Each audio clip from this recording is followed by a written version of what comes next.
नमस्कार दोस्तों, स्वागत है आपका फिर से जेडेक्स न्यूज़ में। इस वक्त की सबसे बड़ी खबर आ रही है चाइना और भारत वियतनाम से।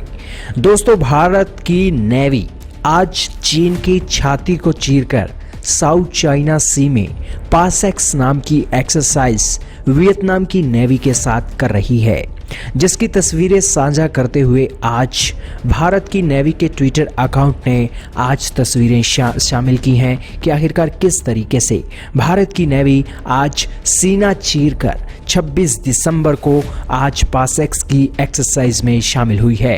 हालांकि आज दूसरा दिन है पासएक्स एक्सरसाइज का और ये चीन को साफ संदेश भारत की नेवी ने भेजा है कि हम उनके दरवाजे पर आकर उनके ही पड़ोसियों के साथ उसी तरीके से एक्सरसाइज कर रही हैं जिस तरीके से चाइना की एयरफोर्स और पाकिस्तान की एयरफोर्स भारत के बॉर्डर के बिल्कुल 200 किलोमीटर दूर कर रही है।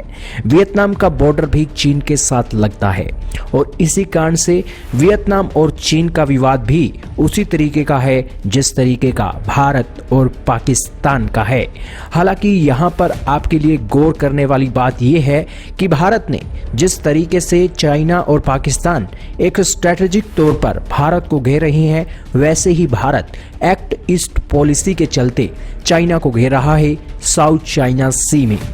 एक तरफ भारत का इंडो पैसिफिक का क्षेत्र है, दूसरी तरफ चाइना का साउथ चाइना सी का क्षेत्र है, जहां पर चाइना पूरी तरीके से डिपेंडेंट है। 60% व्यापार इसी साउथ चाइना सी से चाइना का होता है। चीन की रीढ़ की हड्डी कहां पर है? साउथ चाइना सी में है, ये हम बोल सकते हैं। और इसी के चलते वहां पर भारत और वियतनाम की सेनाएं मिलकर पासएक्स एक्सरसाइज कर रही हैं। वियतनाम के साथ हमारे रिश्ते बहुत बेहतर हैं। इसी के साथ ही भारत और वियतनाम के रिश्तों में जो सेना के अंदर एक मिठास आई है वो इसलिए भी देखी जा रही है क्योंकि भारत की आईएनएस किल्टान ने 15 टन की राहत सामग्री वियतनाम के पोर्ट पर डिलीवर की थी। ये डिलीवरी तब की गई है जब वियतनाम में फ्लड आया हुआ है। हालांकि हमने आपको पहले भी सूचित किया था कि किस तरीके से वियतनाम में बाढ़ आने के साथ जो वियतनाम की धान की फसल है खराब हुई है और ये धान की फसल खराब हुई है तो भारत के अंदर जो धान है पूरे रिकॉर्ड तोड़ में पैदावार हुई है। इसी के साथ ही धान की जो बिक्री है भारत ने रिकॉर्ड तोड़ की है।